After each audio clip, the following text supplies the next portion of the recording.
Could Russia get everything it wants without firing a shot, as NATO faces a new crisis from within? As Putin's threat grows, is NATO now staring at a dangerous fracture inside one of Europe's biggest military powers? Could Europe's only nuclear power step away from NATO, reshaping the alliance's defense plans at its most vulnerable moment? As Trump pulls U.S. forces back from Europe, could France now deepen NATO's problems with its own strategic retreat? From carriers and satellites to nuclear forces, what could NATO lose if France steps back from its integrated command? As NATO braces for Putin, France's next president could tear a major hole in the alliance, threatening military coordination at a critical moment for European security. France's 2027 presidential race is raising serious concerns inside NATO, according to Politico, as leading candidates question France's role in the alliance. Around half of French voters now back hardline candidates with objections to NATO, increasing fears that anti-alliance positions could influence the next government. Marine Le Pen wants France to withdraw from NATO's integrated military command, reversing the deeper military cooperation Paris restored under Nicolas Sarkozy. Jean-Luc Melenchon has gone further, calling for France to leave NATO completely and end the country's involvement in the U.S.-led military alliance. The threat comes as Trump scales back U.S. forces and Europe prepares for possible war, forcing NATO members to take greater responsibility for continental defense.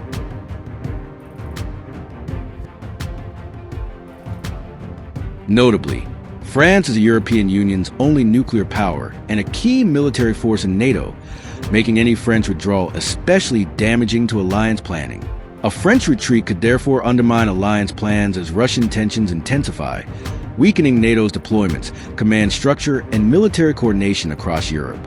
NATO could lose a French-led 1,200-strong battle group deployed in Romania, a key force supporting the alliance's defense posture on its eastern flank. French military deployments supporting Estonia could also be affected, reducing NATO's ability to reinforce Baltic allies near Russia's border. Europe's only nuclear-powered aircraft carrier, the Charles de Gaulle, could become less integrated with NATO operations if Paris steps away from military command. Mistral-class amphibious vessels and wider French naval assets could also be removed from NATO planning, affecting maritime operations in Europe and beyond. Syria's intelligence satellites and specialist capabilities could become less available, reducing the alliance's access to French space-based surveillance and electronic intelligence. Informal French cooperation with NATO on nuclear weapons could be weakened, limiting coordination around Europe's only independent nuclear deterrent inside the European Union. Around 1,000 French officers permanently posted in NATO could be withdrawn, creating immediate gaps in command structures, planning staffs, and operational coordination.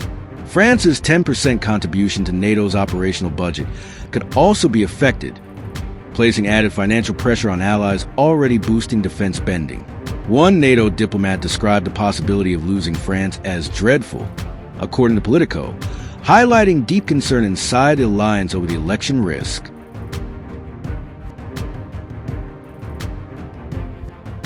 In 1966, Charles de Gaulle pulled France out of NATO's integrated command structure, arguing that Paris needed greater control over its own military decisions.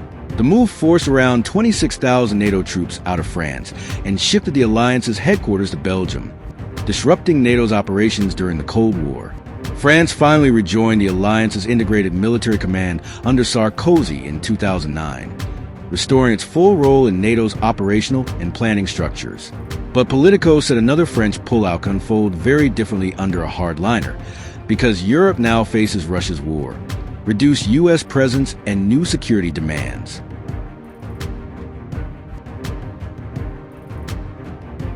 France could retain its political seat in NATO but lose influence over key military proposals, reducing Paris's ability to shape alliance missions and defense strategy.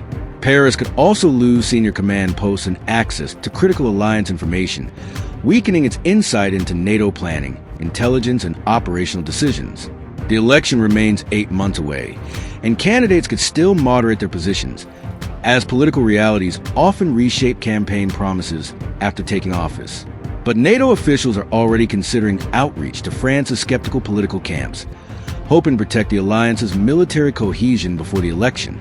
With America pulling back, A French retreat could leave Europe's defense plans badly shaken, forcing NATO to replace a major military power during an era of rising Russian pressure.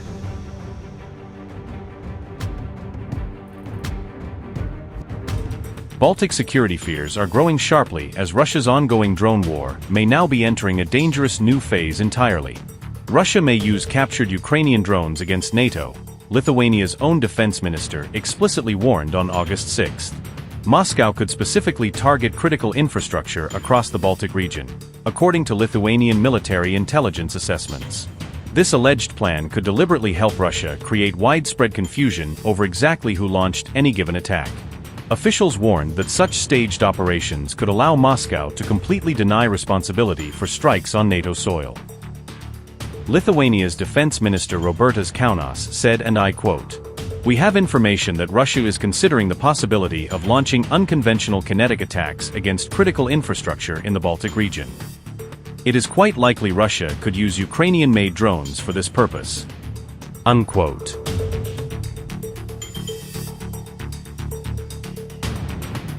A Ukrainian interceptor drone reportedly recorded a suspicious unidentified UV during an encounter on August 1, according to the report.